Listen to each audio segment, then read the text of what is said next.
السلام عليكم ورحمة الله وبركاته. اليوم جيتكم بطريقة المكرونة المبكبكة اللي هي بالدجاج مش باللحم اليوم.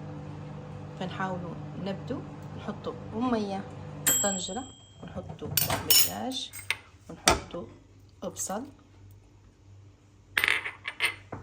تشوفوا توا ناخدوا معجون طماطم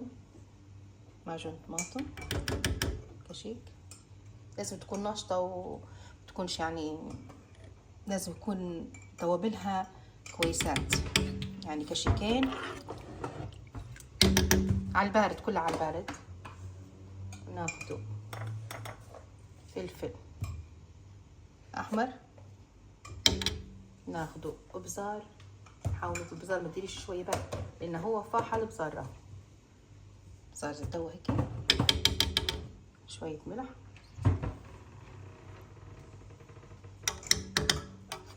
زي توا كلها على البارد.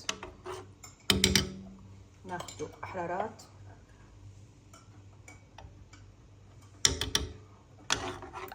زي توا هيك.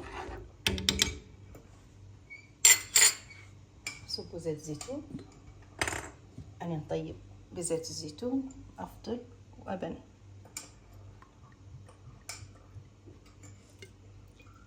يبي شوية كمية زيادة بزيادة الزيت لأن الدجاج ما فيش يعني زي ما نقولوا شحم ولا في دهن.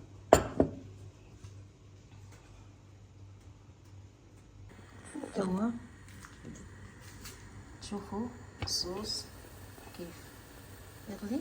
بعد إن شاء الله بإذن الله يصير اللحم، إن شاء الله بإذن الله حنصبوا المكرونة. هي هذه تعتبر أسهل أكلة، يعني كل حد يقدر يطيبها بكل راحة. توا هيك نصبوا المكرونة.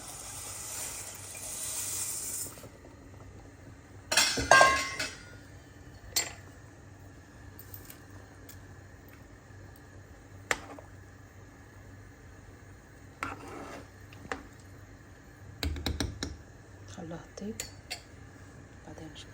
صلصة برتقال توا هيك طابت مكرونة.